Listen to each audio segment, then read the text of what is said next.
যিনি অলস হয়ে বসে থাকেন তিনি বিদ্যা লাভ করেন না, জ্ঞান লাভ করেন না, আর জ্ঞান না থাকলে তিনি ধন অর্জন করতে পারেন না। তার জীবনে সুখ স্বাচ্ছন্দ্যের অভাব থাকে, বন্ধুর অভাব থাকে। যেখানে সুখ স্বাচ্ছন্দ্য নেই, মিত্র নেই, আপনজন নেই, জ্ঞান নেই, সেখানে আনন্দ কিভাবে বাস করতে পারে?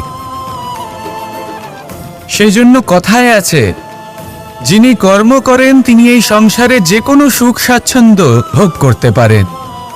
তাই কর্ম করুন, সময়কে সম্মান করুন। বিগত দিনের কিছু কথা মনে পড়ে গেল, এক অদ্ভুত ঘটনা যা অমূল্য শিক্ষা দিয়ে যেতে পারে। বিষয় হলো যক্ষের সাথে যুধিষ্ঠিরের কথোপকথন। একবার যক্ষ যুধিষ্ঠিরকে জিজ্ঞেস করলেন, ওনাকে বললেন যে আমার কিছু প্রশ্নের উত্তর যদি আপনি দিতে পারেন তাহলে আমি আপনার বাকি ভ্রাতাগণকে আবার জীবিত করে তুলব। সেগুলোর মধ্যে খুব গুরুত্বপূর্ণ আর কঠিন একটা প্রশ্ন ছিল, এই সংসারে সব থেকে শ্রেষ্ঠ আশ্চর্য কোনটি? এই প্রশ্ন আমি আপনাকে জিজ্ঞেস করছি। এবার কেউ বলবেন স্বর্ণ দ্বারা নির্মিত লঙ্কা, এটি হলো সংসারের সব থেকে বড় আশ্চর্য। কেউ বলবেন বরফে ঢাকা সেই পর্বত যা আকাশ স্পর্শ করে। কেউ বলবেন সেই সমুদ্র যার গভীরতা মাপা অসম্ভব ব্যাপার। কেউ বলবেন সেই বায়ু যা আমরা দেখতে পাই না কিন্তু তা আমাদের জীবন দান করে। সংসারের সব থেকে বড় আশ্চর্য কি, সেই প্রশ্নের উত্তর যুধিষ্ঠির দিয়েছিলেন, আর তা ছিল শ্রেষ্ঠ উত্তর এবং উচিত। উনি বলেছিলেন যে সংসারে প্রতিদিন কোনো ব্যক্তি জন্ম লাভ করেন আর কোনো ব্যক্তি মৃত্যুও লাভ করেন। এবার এই কথাটা সবাই জানেন, সবাই বোঝেন যে যখন জন্মেছি তখন কোনো একদিন আমিও অবশ্যই মৃত্যু লাভ করব।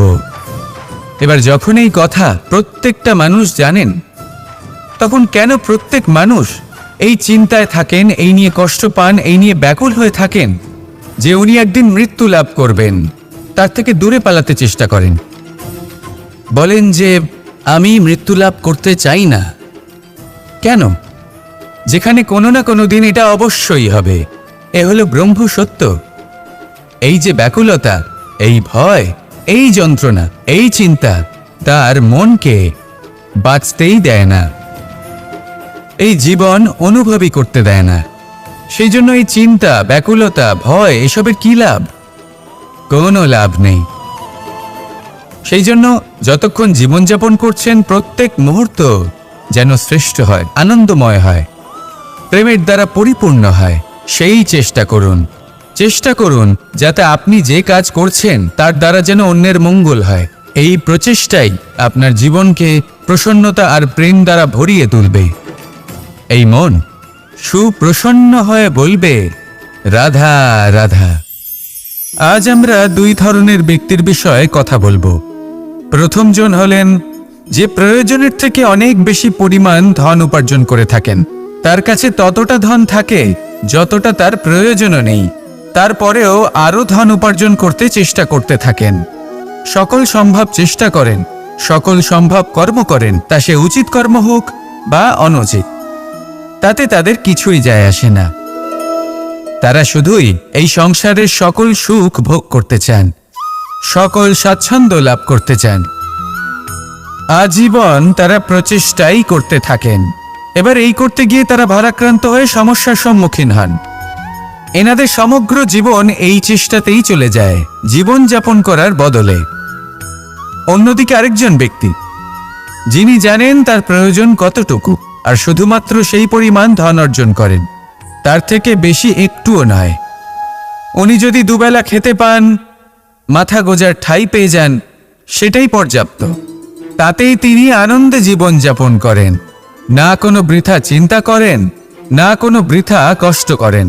এবার আমি আপনাদের জিজ্ঞেস করব, এই দুই ব্যক্তির মধ্যে আপনি কোন ব্যক্তি হতে চাইবেন?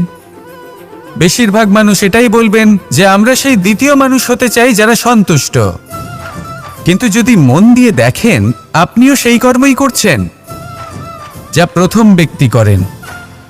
আপনারা সবসময় চেষ্টা করে চলেছেন, এটাও লাভ করতে হবে, ওটাও লাভ করতে হবে, আমার এটারও প্রয়োজন, ওটারও প্রয়োজন।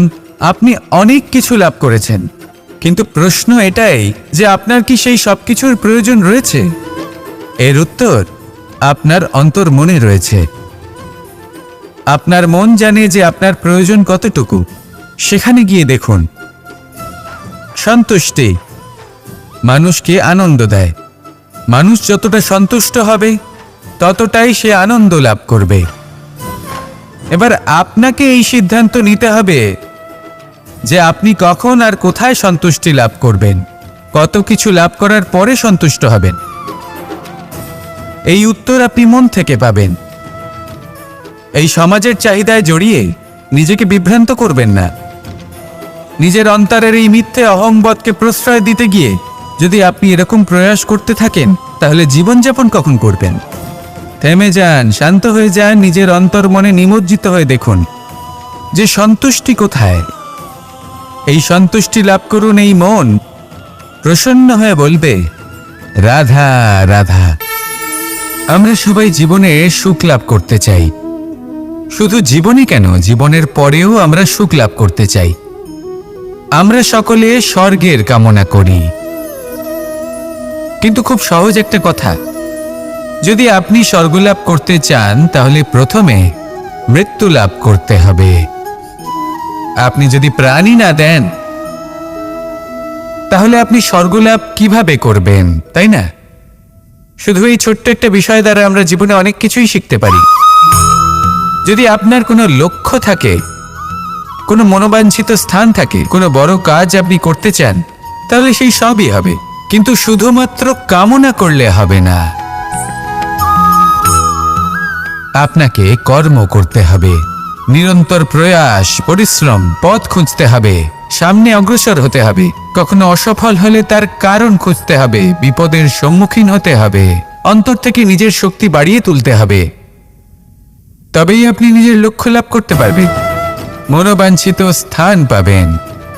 মহান নদী গঙ্গা একটি বিন্দু দ্বারা শুরু হয়, ধীরে ধীরে অগ্রসর হয়। কোনো পাথরে ধাক্কা খেলেও সে থামে না, বরং এগোতেই থাকে। তারপরেই সে মহান নদী গঙ্গা হয়ে উঠতে পারে। পরিশ্রম করুন, লক্ষ্য লাভ করুন, আর আমার সাথে ভালোবেসে বলুন, রাধা রাধা। মাতা পিতার মনে সবসময় এই বাসনা বাস করে যে ওনাদের সন্তানের যেন মঙ্গল হয়। নিজের সন্তানকে সেই সবকিছু দেওয়ার সবসময় চেষ্টা করতে থাকেন যেগুলো তারা নিজেরা নিজেদের জীবনে কখনো পেতে পারেননি।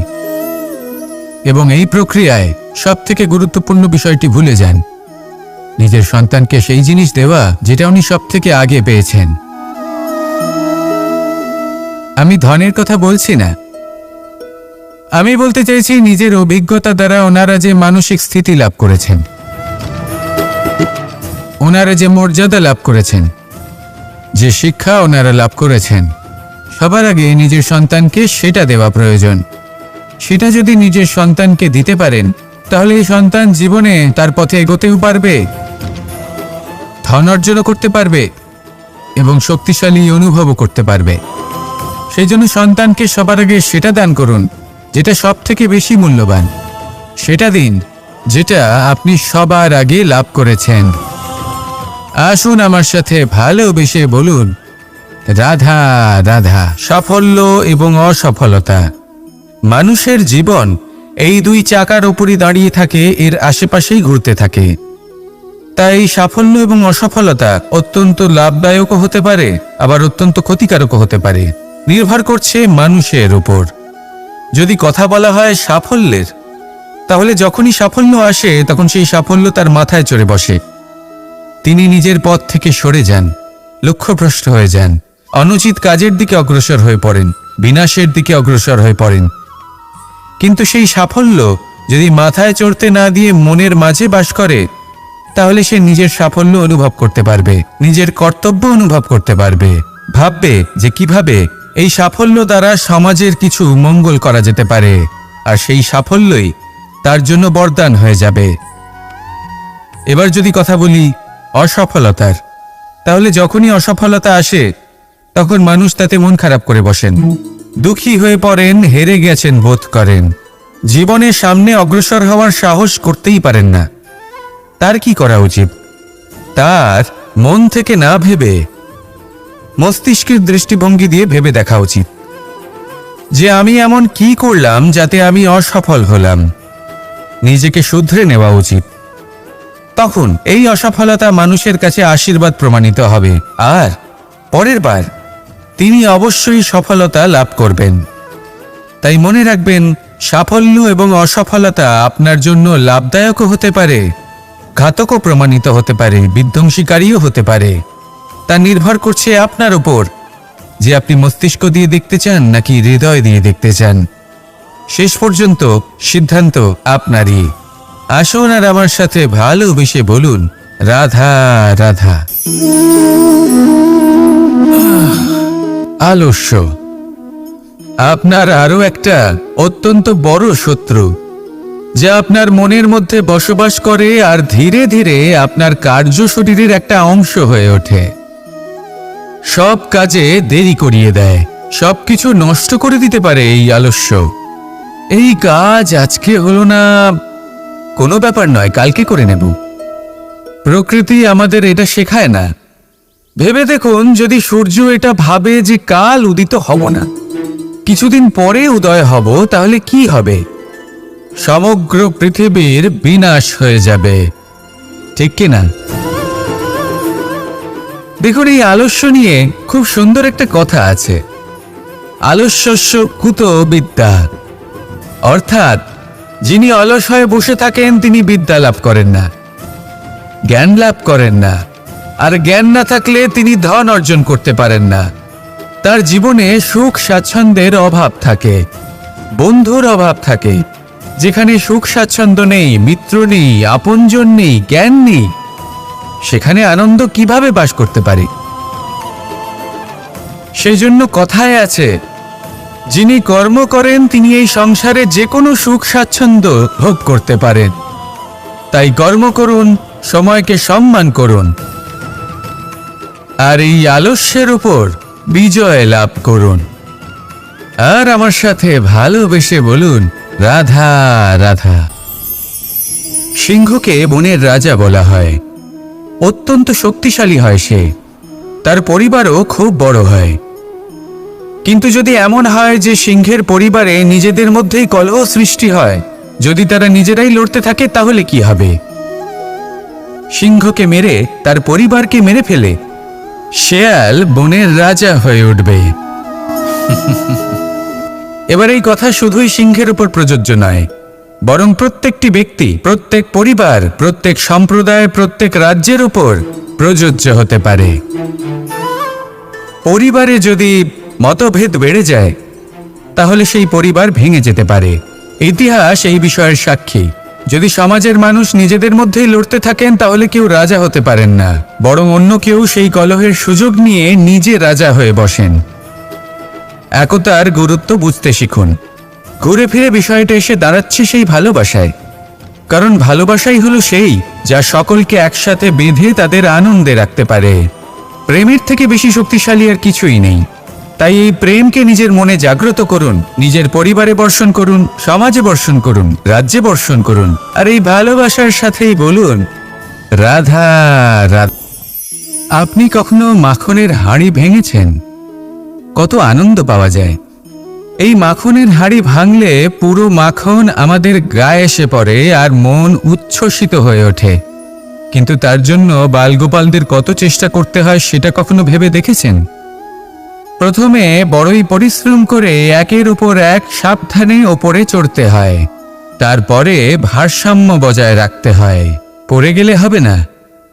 তারপর এই হাতের দ্বারা সেই মাখনের হাঁড়ি ভাঙতে হয়, তখন মাখন পড়ে। এবার এরকমই কিছু আমাদের জীবনে আমাদের সাথেও হয়। এবার আপনি বলবেন যে মাখনের হাঁড়ি ভাঙার এই প্রক্রিয়া, তার সাথে জীবনের কি সম্পর্ক থাকতে পারে? আসলে আমাদের মনের মাঝেও একটা হাঁড়ি রয়েছে, অহংকারের হাঁড়ি। আর এই অহংকারের হাঁড়ি যখন ভেঙে যায়, তখন প্রসন্ন হওয়ার আনন্দ চতুর্দিকে ছড়িয়ে পড়ে। এই মন, এই আত্মা, এই দুই প্রসন্ন হয়ে যায়। কিন্তু তার জন্য আপনাদেরকেও বালগোপালের মতো চেষ্টা করে যেতেই হবে, ভারসাম্য বজায় রাখতেই হবে, মনের মাঝে এবং এই বুদ্ধিতে, ভালো এবং মন্দের মধ্যে, লোভ এবং পরমার্থের মধ্যে। আর তারপর নিজে হাতে অহংকারের এই হাড়ি ভেঙে দিতে হয়। দেখুন, যদি ঈশ্বরের সঙ্গ লাভ করতে চান তাহলে অহংকারের এই হাড়ি ভাঙতেই হবে। আসুন আর আমার সাথে ভালোবেসে বলুন, রাধা রাধা। এগুলো হলো নিম পাতা। যদি এগুলো চেখে দেখেন তাহলে মুখ বিকৃত হবে। এগুলো কি তেঁতো খেতে, হে নারায়ণ! এর থেকে বেশি তিক্ত সংসারে আর কিছুই হতে পারে না। হয়তো আপনি এগুলো ফেলেও দেবেন। কিন্তু যদি এই স্বাদের ঊর্ধ্বে উঠে এই নিমের বিষয়ে আপনারা জানতে চেষ্টা করেন তাহলে আপনি জানতে পারবেন যে এই নিম কতটা বেশি গুরুত্বপূর্ণ, কত গুরুত্বপূর্ণ ওষুধ, আর আমাদের শরীরের জন্য কতটা বেশি লাভজনক। এই নিম, এর মধ্যে অনেক রোগের উপশম নিহিত রয়েছে। এবার জীবনে আমরা বিভিন্ন মানুষের সাথে পরিচিত হই, নেত্র দ্বারা তাদের দেখি, কিন্তু তাদের আমরা খুব একটা পছন্দ করি না। সেক্ষেত্রে আমাদের কি করা উচিত? অন্তর মন দিয়ে তাদের দেখা উচিত। ওনাদের রূপ রং নয়, ওনাদের ব্যবহার, ওনাদের গুণাবলী দেখা উচিত। কারণ হতে পারে ঠিক যেমন নিম পাতা বাস্তবে খুব তেতো কিন্তু আমাদের শরীরের পক্ষে লাভজনক, সেইভাবেই এইসব মানুষ যাদের দেখলে আমাদের ভালো লাগে না, যাদের রূপ রং আমাদের পছন্দ হয় না, হয়তো সেই মানুষগুলোই আমাদের জীবনকে পূর্ণরূপে পাল্টে দিতে পারেন। হতে পারে তাদের মধ্যে এমন ক্ষমতা রয়েছে, আমাদের সুখ, শান্তি, প্রেরণা প্রদান করতে পারেন, আমাদের দুঃখ হরণ করতে পারেন, আমাদের পথ দেখাতে পারে। সেই জন্য যখনই কোনো ব্যক্তিকে দেখবেন, চর্মচক্ষু নয়, অন্তর্মন দিয়ে দেখবেন, রূপ রং নয়, গুণাবলী দেখবেন। মানুষকে আরো ভালোভাবে বুঝতে পারবেন, আর এই মন প্রসন্ন হয়ে বলবে, রাধা রাধা।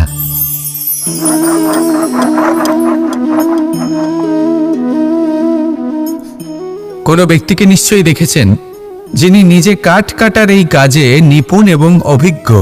এবার আপনারা দেখবেন যে তার মনোযোগ সমস্ত কাঠের ওপর থাকে না, তার মনোযোগ থাকে শুধুমাত্র একটা কাঠের ছোট্ট একটি অংশের ওপর, যেখান থেকে তার টুকরো করা হচ্ছে। কিন্তু সেটা উনি কেন করেন? যদি এটা উনি না করেন তাহলে সেই কাঠ সঠিক পদ্ধতি এবং তাড়াতাড়ি কাটা যাবে না। জীবনেও তাই হয়ে থাকে। আপনি হয়তো কোনো লক্ষ্য স্থির করেছেন বা পথ নির্বাচন করেছেন বা কাজ স্থির করেছেন যেটা আপনি করেই ছাড়বেন। তাহলে নিজের সম্পূর্ণ মনোযোগ শুধুমাত্র তার উপর কেন্দ্রীভূত করুন। যদি আপনার মন এদিক ওদিক তাকাতে থাকে, অস্থির হয়ে পড়ে, বিচলিত হয়ে পড়ে, যদি তা হয়ে থাকে তাহলে আপনি অবশ্যই অসফল হবেন। তাই কর্মঠ থাকুন, নিরন্তর কর্ম করতে থাকুন এবং পূর্ণ মনোযোগ দিয়ে নিজের কাজ করুন। নিজের পথে অগ্রসর হন বা নিজের লক্ষ্য প্রাপ্ত করতে চেষ্টা করুন। তারপর দেখুন কি হয়, কিভাবে উচিত পথে এবং তীব্র গতিতে আপনার লক্ষ্য আপনার কাছেই পৌঁছে যায়। আর আপনার এই মন প্রসন্ন হয়ে বলে, রাধা রাধা। পায়েস হলো আমার বিশেষ প্রিয়। এর মধুর স্বাদ মনকে প্রফুল্ল করে তোলে। ছোটবেলায় মা আমার জন্য পায়েস বানাতেন এবং আমাকে বলতেন যে গরম থাকতে থাকতে খেয়ে নে কানাই, ঠান্ডা হয়ে গেলে ভালো লাগবে না। কিন্তু আমিও দুষ্টু ছিলাম, ঠান্ডা হওয়া পর্যন্ত অপেক্ষা করতাম, আর ঠান্ডা হয়ে যাওয়ার পরে মার কাছে যেতাম আর ওনাকে বলতাম যে মা, পায়েস তো ঠান্ডা হয়ে গেছে, এটা গরম করে দিন। তখন মা হাসতেন আর বলতেন যে পায়েস না হয় আমি আবার গরম করে দেব কানাই, কিন্তু এর মধুর স্বাদ, সেই মিষ্টত্ব, সেই সুবাস, সেটা আবার ফিরে আসবে না। কথাটা সত্যি। আর এই সত্যটাই আমাদেরও জীবনের সত্য। আমাদের জীবনের মধুর সম্পর্কগুলি, এতে যখন কটুভাব প্রবেশ করে তখন সেই মিষ্টত্ব ফিরিয়ে আনা প্রায় অসম্ভব ব্যাপার হয়ে যায়। আপনি চেষ্টা করে সেই সম্পর্ক ঠিক করতেই পারবেন, তার জন্য অগাধ পরিশ্রম করতে হবে, কিন্তু আবার সেই মিষ্টত্ব কখনো ফিরে আসবে না। সেই জন্য আপনার জীবনের যে মধুর সম্পর্ক আছে, যতটা সম্ভব চেষ্টা করুন তাতে মিষ্টত্ব বজায় রাখতে। কটুভাব আসতে দেবেন না। আসুন আর আমার সাথে মধুর স্বরে বলুন, রাধা রাধা। এই সংসারে সব থেকে ভয়ানক এবং গভীর অন্ধকার কোনটা? সেটা যখন মেঘ সূর্যকে ঢেকে দেয় এবং সংসার অন্ধকারাচ্ছন্ন হয়ে ওঠে, নাকি তখন যখন সূর্যাস্তের সময় ঘনিয়ে আসে, সূর্য ঢলে যায় এবং এই সংসারে অন্ধকার ছেয়ে যায়, নাকি সেই অমাবস্যার রাত্রি যখন চতুর্দিকে ঘন অন্ধকার থাকে এবং চন্দ্রমার প্রকাশ কোথাও থাকে না? না, এই সংসারে সব থেকে বেশি ভয়ানক অন্ধকার হলো মানসিকতার অন্ধকার। মানসিকতা খুব গভীর একটা বিষয়। এই মানসিকতাই সত্যের রূপ ধারণ করে এবং আমাদের এই মানসিকতা এবং বিবেকে একটা সূর্য থাকে। যদি আমরা এটা জীবন থেকে বের করে ফেলি, তাহলে নিরাশা, হতাশা, অসফলতা এর এমন এক ঘন অন্ধকারে আমরা পিষে যাব যে তার থেকে বাইরে বের হওয়া প্রায় অসম্ভব ব্যাপার হয়ে দাঁড়াবে। বড়ই কঠিন হয় সেই সময়। সেই জন্য ইতিবাচক মনোভাব থাকা খুব প্রয়োজনীয়। এটা ভাববেন না যে এটা আমার সাথে কেন হলো, এই সমস্যা কেন এলো, ওই ব্যক্তি আমার সাথে এটা কেন করলেন। এটা ভাবুন যে আমি জীবনে যে পরিস্থিতিতে দাঁড়িয়ে আছি তার থেকে আমি ঠিক কিভাবে বাইরে বেরোতে পারবো। যতই ঘন অন্ধকার থাকুক না কেন, খুব ছোট একটা প্রদীপের প্রকাশ আমাদের পথপ্রদর্শক হয়ে দাঁড়াতে পারে। আর আমাদের জীবনে এই ছোট্ট একটা প্রকাশ হলো আশা। এই আশার একটি কিরণ আমাদের অত্যন্ত গাঢ় অন্ধকারেও পথ দেখাতে পারে। তাই এই আশাকে সবসময় মনে প্রজ্বলিত করে রাখুন। গাঢ় থেকে গাঢ় অন্ধকারের সাথে, কঠিন থেকে কঠিনতর সমস্যার সাথে লড়াই করুন, সামনে এগিয়ে চলুন আর আমার সাথে ভালোবেসে বলুন, রাধা রাধা।